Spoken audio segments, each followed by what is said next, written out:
Lobbying. Lobbyists? Lobbyists. Lobbyists. Lobbyists. You've probably heard of them before. They're kind of a go-to villain in modern politics, but what exactly are lobbyists? And more importantly, are they really buying our government out from under us? Yeah, they really are. And here's 5 ways they're doing it. Number 1.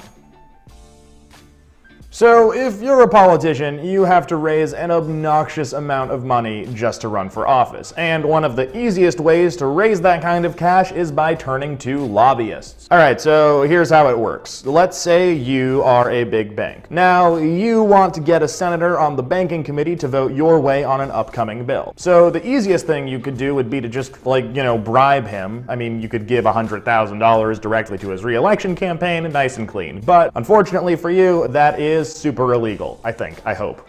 Yup, still super illegal. So instead, you're gonna hire yourself a lobbying firm to serve as the middleman for what would, in any sane universe, basically just be a bribe. Your lobbyist can legally organize a swanky fundraiser that brings in $100,000 for the senator's re-election campaign, and at that fundraiser, your lobbyists can just happen to have a friendly chat with the senator's staff about your feelings on banking policy. At the end of the day, the senator is still up $100,000, he still knows exactly where that $100,000 came from, and he knows which way to vote if he wants the money to keep on flowing. But this time, nobody's broken any laws. Pretty sweet scam, right? This is a hugely common practice, and it helps explain the next item on our list. Number 2.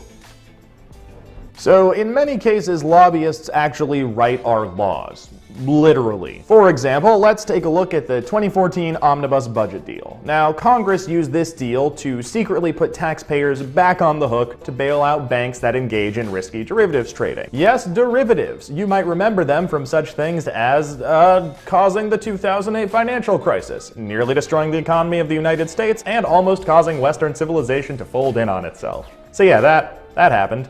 Now, 70 of the 85 lines that put taxpayers back on the hook for these derivatives trades were cut and pasted word for word from model legislation that was drafted by Citigroup lobbyists. Citigroup, quite literally, wrote its own rules. And this isn't just a problem with the big banks. Like, just last week we reported on how lobbyists for the chemical industry may have authored an entire portion of a bill that shuts down efforts to crack down on toxic chemicals. This kind of behavior happens every single day. Number 3.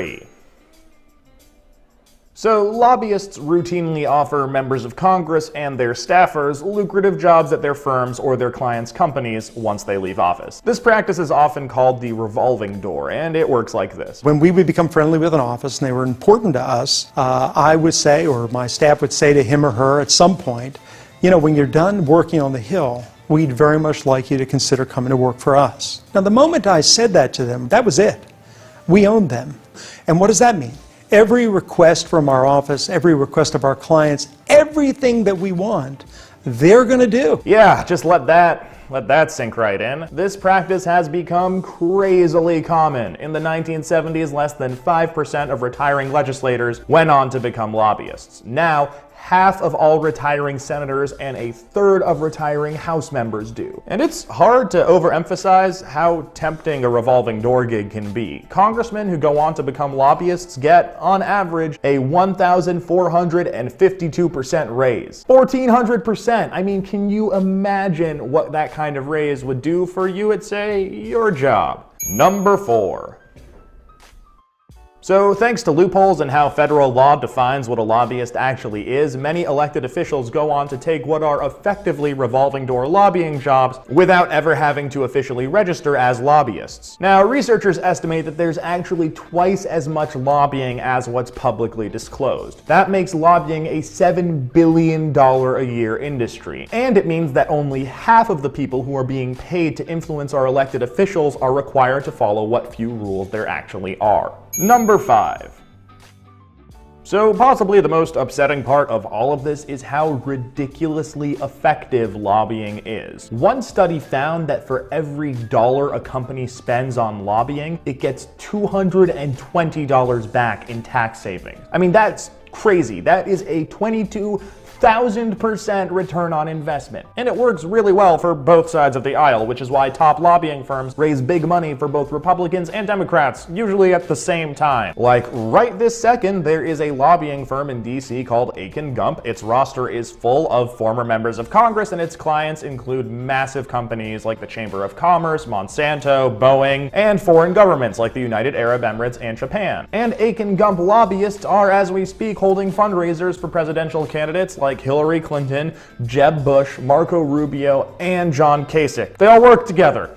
So all this begs a pretty obvious question. Why don't we just ban lobbying altogether? Well, constitutionally we can't, and we really shouldn't. Lobbying itself isn't inherently evil. Like, the act of lobbying is just advocating a position to an elected official, and that's not the problem. It's protected by the First Amendment for a good reason. People need to be able to make a case to their elected representatives even if they can't be there in person. The problem is that lobbyists are routinely using money, favors, gifts, and lucrative job offers to do the convincing for them. Put more simply, you can lobby and you can donate money to a politician, but you should not be allowed to do both at the same time. It's like handing the referee $50 before the game starts and $50,000 right after the game. Luckily, this is something that we can actually fix with a single law. Reforms to ban lobbyists from coordinating fundraisers, close the revolving door, and end shadow lobbying have already been proposed at the federal level,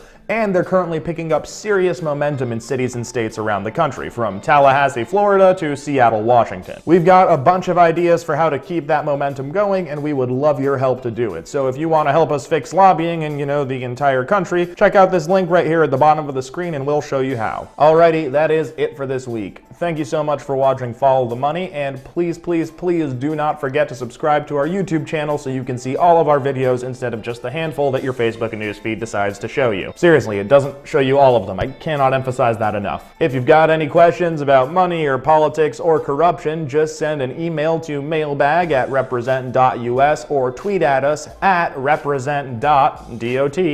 US. All right, I'm Mansoor for Represent Us, and I will see you next time. Thanks for watching.